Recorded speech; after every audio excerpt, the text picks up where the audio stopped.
ओम शांति। आज 2 सितंबर 2022 के बाबा के अनमोल मधुर महावाक्य सुनेंगे। आज की मुरली में बाबा कहे, बाबा ने तुम्हें ड्रामा का ज्ञान देकर एक बहुत सुंदर रोशनी दी है। कौन सी रोशनी? बाबा कहे, ये ड्रामा के अंदर एक दिन न मिले दूसरे दिन से 5000 साल के हर एक दिन भिन्न है। दूसरी बात, एक का पार्ट न मिले दूसरे से, अर्थात कि हर आत्मा का भी अपना अपना पार्ट है। तो सोचो, इतनी करोड़ों आत्माएं, हर एक का पार्ट कितना यूनिक और कितना सुंदर है। जब इस दृष्टि से ड्रामा को समझते हैं तो बाबा कहे, तुम्हें ड्रामा के हर सीन को देखते हुए बहुत खुशी अनुभव होगी। तुम्हें कभी किसी बात की शिकायत नहीं होगी। तो सुनते हैं बाबा के मधुर महावाक्य। ओम शांति। मीठे बच्चे, तुम्हें बाप का फरमान है, तुम एक बाप से ही सुनो। अविनाशी ज्ञान रत्न सुनने से तुम्हारे कान भी मीठे हो जाएंगे। आज की मुरली से प्रश्न है, ड्रामा के ज्ञान से तुम बच्चों को अभी कौन सी रोशनी मिली है? उत्तर, तुम्हें रोशनी मिली कि इस बेहद ड्रामा में हर एक को अपना अपना पार्ट मिला हुआ है। एक का पार्ट दूसरे से मिल नहीं सकता। बुद्धि में है, सब दिन होवत न एक समान। 5000 वर्ष के ड्रामा में 2 दिन भी एक जैसा नहीं हो सकते हैं। ये ड्रामा अनादि बना हुआ है जो हूबहू रिपीट होता है। ड्रामा की सदा स्मृति रहे तो चढ़ती कला होती रहेगी। कई बार कई लोग कहते हैं ना, मुझे तैयारी करनी पड़ती है, कहीं फिर से ऐसा हुआ तो मेरे साथ। बाबा कहे, एक सीन दोबारा रिपीट नहीं होती इस ड्रामा के अंदर। तो निश्चिंत हो जाओ और हमेशा अपनी चढ़ती कला की ओर ध्यान दो। आज की मुरली से पहले गीत बजा है, महफिल में जल उठी क्षमा परवानों के लिए। ओम शांति। बेहद के सच्चे बाप की है बेहद की महफिल। बाप आते ही तब है जब बड़ी महफिल होती है। सब आत्माएं यहाँ आ जाती है, तब बाप आते हैं। बल थोड़ी सी आत्माएं ऊपर होगी भी, वह भी आ जाएंगी। अब यह तो समझाया गया है बाबा कौन है। पहले पहले हमेशा बाबा की महिमा सुनानी है। कोई भी आते हैं तो बाबा कहे, सबसे पहले बाबा की महिमा सुनानी है। वह सच्चा बेहद का बाप है, बेहद का सच्चा शिक्षक है, बेहद का सच्चा सतगुरु है। यह एक की ही महिमा है, यह पक्का याद कर लेना है। नाम भी हमेशा शिव बाबा का लो। जब गिनती करते हैं तो बिंदी को शिव भी कहते हैं। व्यापारी लोग कहते हैं ना, लगाओ बिंदी, यानी लगाओ शिव। तो जब गिनती करते हैं तो बिंदी को शिव भी कहते हैं। तो बेहद का बाप शिव है, वह है बेहद का शिक्षक। हमको सृष्टि के आदि मध्य अंत तीनों कालों की समझानी देते हैं। हिस्ट्री और ज्योग्राफी होती है ना। सतयुग में कौन राज्य करते थे, कितने इलाके पर करते थे? तुम कहेंगे कि सतयुग में देवी देवताएं सारे विश्व पर राज्य करते थे। दिखलाया जाता है ना, कौन कौन कहां कहां राज्य करते थे। जैसे बड़ौदा वाले बड़ौदा पर राज्य करेंगे। यहाँ तो टुकड़े टुकड़े हैं, वहां ऐसे नहीं है। वहां है सारे विश्व के मालिक और कोई धर्म नहीं होता। बाकी राजाएं क्यों नहीं होते? बाबा कहे, बाकी राजाएं क्यों नहीं होते? हर एक को अपना वर्षा मिलेगा। पहली पहली मुख्य बात है, ऊंचे ते ऊंचा शिव बाबा, जो सच्चा बेहद का बाप, बेहद की शिक्षा देने वाला है, जो सृष्टि के आदि मध्य अंत की नॉलेज समझाकर त्रिकालदर्शी बनाते हैं। दुनिया में त्रिकालदर्शी कोई मनुष्य नहीं, जो रचता और रचना के आदि मध्य अंत को जानता हो, वह बेहद का सतगुरु है। सबको साथ ले जाने वाला पंडा भी है। वह सब है जिस्मानी पंडे, यह है रूहानी। गीत में भी सुना, चारों धाम का जन्म जन्मांतर चक्कर लगाया। तीर्थ कोई कहाँ चारों तरफ है ना, चारों तरफ के चक्कर लगाए, फिर भी भक्त लोग भगवान से मिल न सके। चारों तरफ चक्कर लगाकर फिर भी हरदम दूर रहे। तो बाबा कहे, चारों तरफ के चक्कर लगाए, फिर भी भक्त लोग भगवान से मिल न सके। भगवान आते ही है इस समय। उनको पतित पावन कहा जाता है। कलयुग को सतयुग बनाने हमारा बाबा भारत में आते हैं। भारतवासियों को फिर से हीरे जैसा स्वर्ग का मालिक बनाते हैं। ऐसे बाप को न जानने कारण साधु संत आदि परमात्मा को सर्वव्यापी कह देते हैं। तुम बच्चे कहते हो, बाप ने ब्रह्मा के मुख द्वारा हमको अपना बनाया है, हम ईश्वर के कुटुंब के ठहरे। तुम हो शिववंशी, फिर बनते हो ब्रह्मा कुमार कुमारी। इनको कहा जाता है अविनाशी संतान। आत्मा भी अविनाशी, बाप भी अविनाशी। आत्मा एक शरीर छोड़ दूसरा लेती है। देवी देवता जो सतो प्रधान थे, वही सतो रजो तमो में आए हैं। विकारों की खाद पड़ने से फिर तमो प्रधान बन जाते हैं। खाद पड़ती है आत्मा में।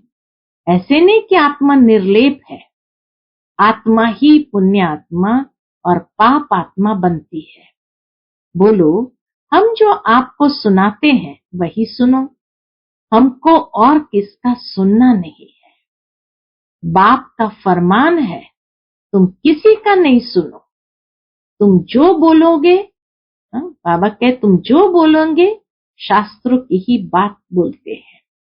दुनिया के मनुष्य जो कुछ भी बोलेंगे शास्त्रों की बात बोलेंगे।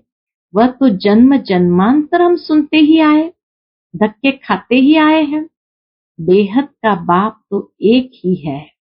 हम ऐसे बाप की सुनेंगे और तुम्हारी सुनेंगे।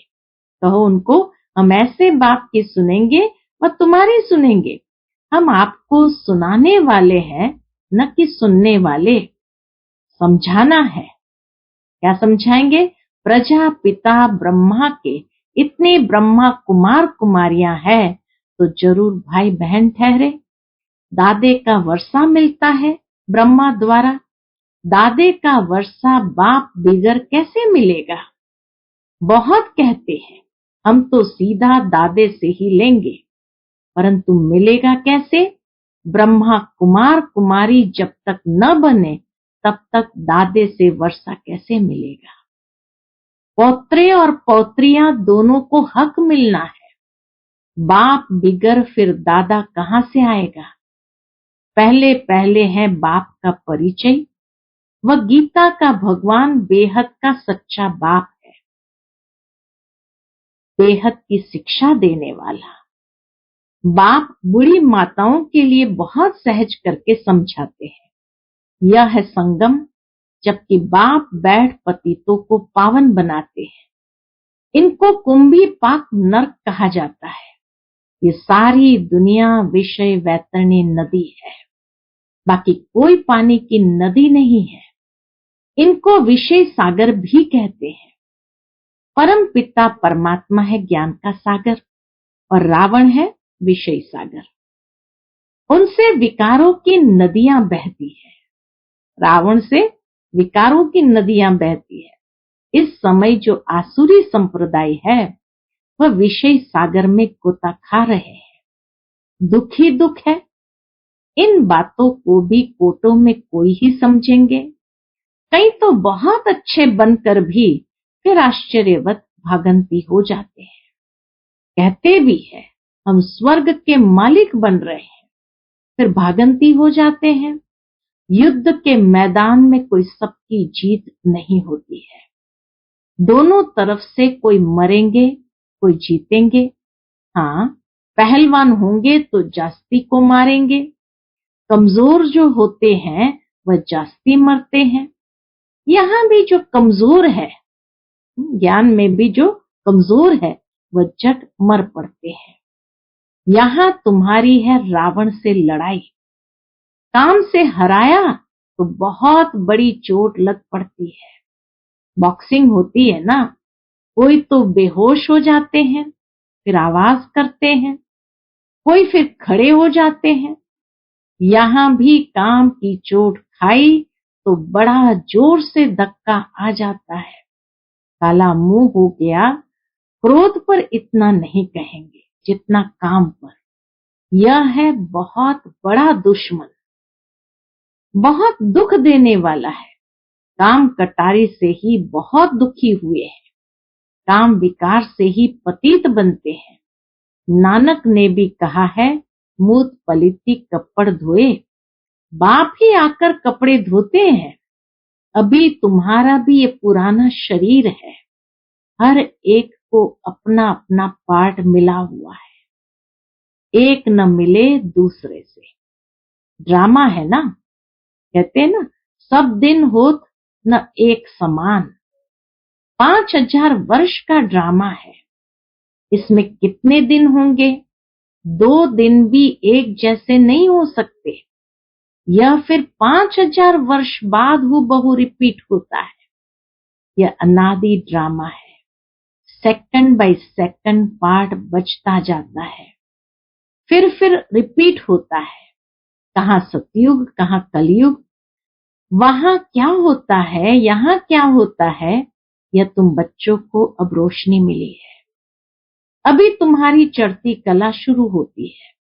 बाप कहते हैं, दे दान तो छूटे ग्रहण विकारों का। सीधी सी बात है।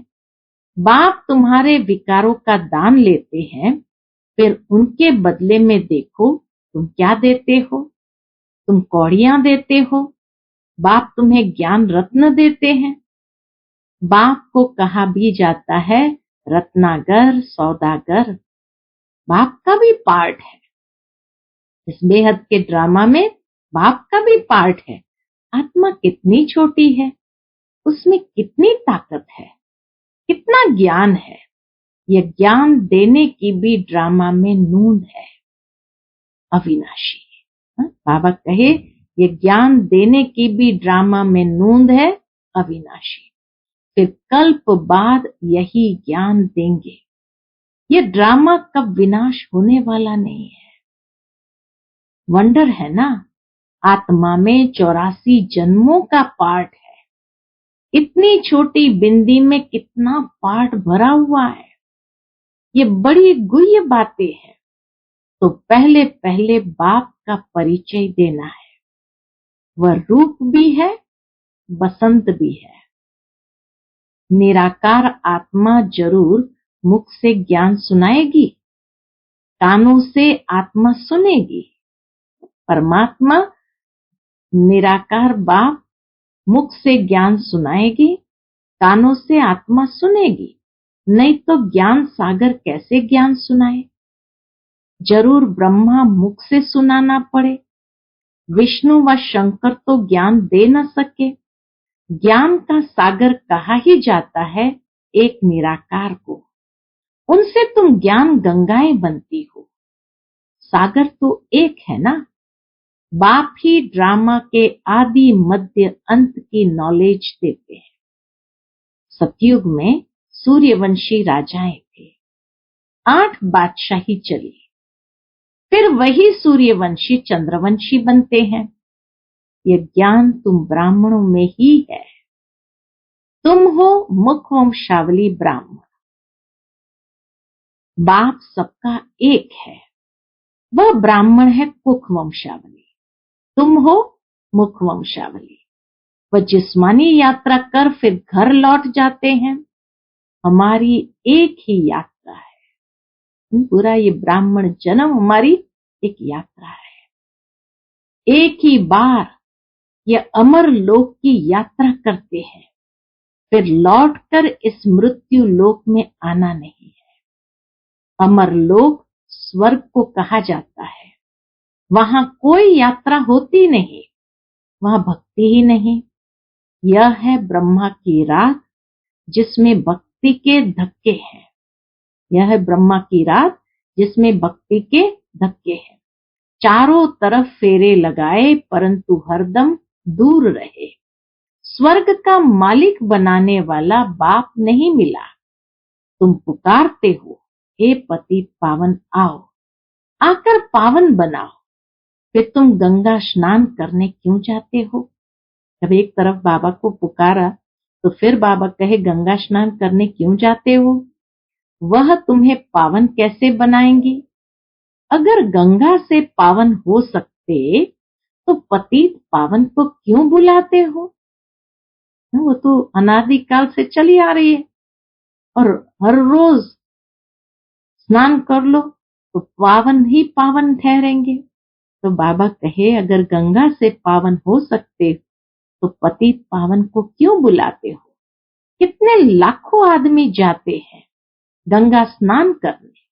पतित पावन सर्व का सदगति दाता एक है, बाकी है भक्ति के धक्के। तो युक्ति से प्रश्न पूछना चाहिए तो समझेंगे यह तो बड़े कायदे से पूछते हैं। जबकि एक पतित पावन को बुलाते हैं तो फिर अनेकों के पास धक्के क्यों खाते हैं? बाप कहते हैं मैं आता ही हूं तुमको पावन बनाकर स्वर्ग का मालिक बनाने। तो अंदर में बहुत खुशी होनी चाहिए। बाबा हमको पावन बनाकर स्वर्ग का वर्षा दे रहे हैं। लक्ष्मी नारायण बरोबर स्वर्ग के मालिक थे, उन्हों को बाबा से वर्षा मिला था। तुम यह भी पूछ सकते हो कि यह जो लक्ष्मी नारायण स्वर्ग के मालिक थे तो जरूर उन्हों की प्रजा भी होगी। सतयुग आदि में तो था ही उन्हों का राज्य।